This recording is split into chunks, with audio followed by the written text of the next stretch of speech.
fiaravatsika tsara ray avy a mpanaraka ny MCTV ny mpanomponareo Pasteur Aintsoa Razafimandrato faly tafaraka amintsika tsara ray avy indray ary faly fampahery amintsika araka ny fantatrao moa dia isaka tafaraka tsika dia miresaka finoana satria tena sarobidy ny finoana.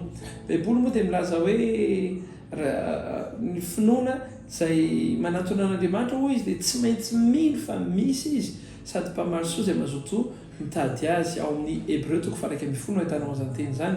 Izany hoe ny fandraisantsika amin'Andriamanitra dia tsy maintsy finoana ihany, tsy maintsy obligation. Io zany tsy afaka hoe vavabavaka fotsiny fa tena tsy maintsy manana finoana ary te hampahery ianao manokana hoe matoy ianao a maka fotoana hijerevana vidéo ohatr'izao a tsy tonga ho azy fa manam-pinoana ianao fa indraindray tsika lay-panahy hoe za tsy ampy finoana, manam-pinoana ianao matoa jery vidéo sy lina amina zavatra ara-panahy. Joda ny 15 Joda 15 zao laka teny'Andriamanitra amin'ny anaran'i Jesosy Kristy Tompo. Ry malala raha manao zao zotom-po rehetra anoratra aminareo a ilaza amin'ny famonjena iombonantsika dia nisy nahatery ahy aveko dia nisy nahatery ahy anao iny anoratra aminareo hananatra mba hiezahanareo mafy, hananatra mba hiezahanareo mafy hiaro ny finoana izay voatolotra indray mandeha monja ho an'ny olona masina. Izany hoe misy obligation, misy ao anatintsika ao a tena atosika mihitsy hoe hiezaka faran'izay mafy aho ho ataoko daholo izay possible rehetra anao iny hiaro n'ilay finoana izay ananako.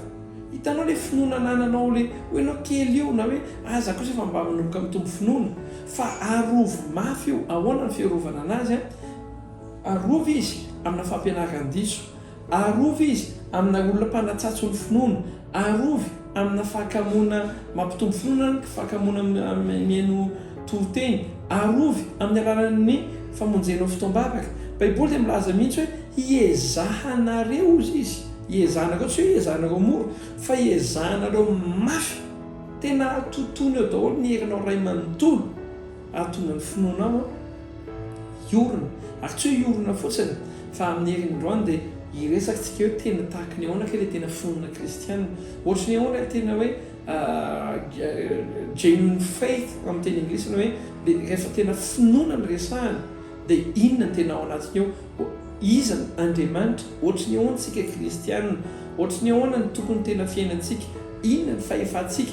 Fa za te ilaza aminao olona spesialy ianao fa tsy mitovy amin'ny olona rehetra noho ny finoanao dia efa niresantsika tamin'ny farany fa ianao dia anisan'ilay mandresy maharesy hoy Baiboly maharesy an'izao tontolo izao.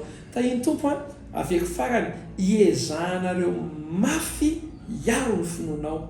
Misy zavatra arovana zany ary ifonako izao teny izao hoe tsy hoe hiaro ny finoanao hoe za protestante hozy bebe na hoe hiaro ny finoana hoe zay katolika, tsy hiaro an'ilay finoana hoe za mino an'Andriamanitra raitsitoa, za mino an'i Jesosy Kristy, za mino ny fanahy masina, za mino ny rahan'i Jesosy, za mino ny azo fijaliana, za mino ny fitsanganan'ny tena maty, za mino ny fiainana mandrakizay, za mino ny fiangonana, za mino ny vahoaka an'Andriamanitra.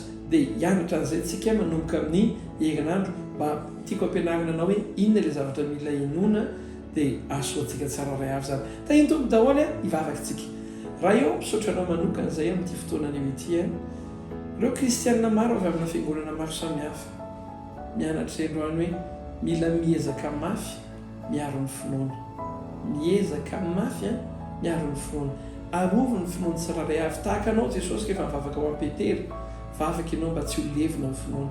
Dia Tompo vavaka ho an'ny finoana tsara ray avy koa izay amin'ny anaran'i Jesosy Kristy Tompo. Amen. Tahin'Andriamanitra Tompo veloma Tompo.